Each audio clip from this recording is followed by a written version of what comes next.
that intersection, and you could stand on the pedestrian walkway and literally look at all directions and see nothing but people.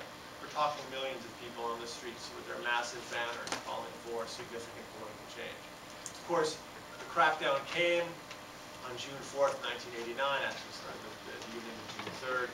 I covered the crackdown. I was in the midst. I followed the People's Liberation Army as they entered the square from the west, and then I bicycled around the back of the square and got into the center. And I said to myself when I got to the middle of the square, oh great, I've made it. And then I said to myself, now what?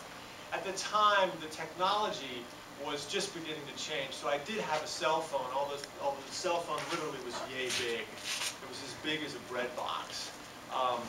But it worked throughout the night, which was lucky. And so I could follow reports to the AP Bureau in Beijing about what was happening. The Chinese didn't cut the local phone lines or anything like that.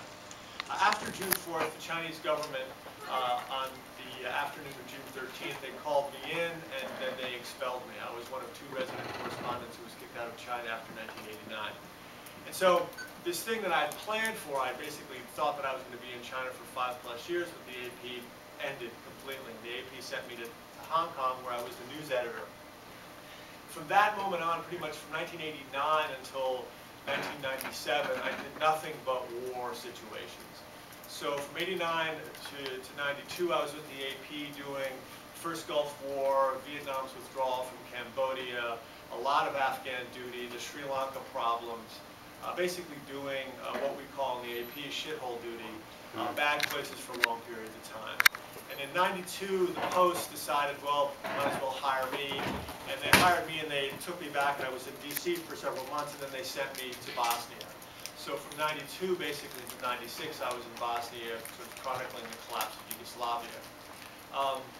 Then after that, in 97, I was in Zaire, Congo, to chronicle the collapse of the Mobutu regime. So I basically was writing about horrible things happening to innocent people for about 8 years. It does sort of inure you to the sufferings of some Americans now when you think to yourself, my God, your life isn't that bad. I've seen people 50 times worse.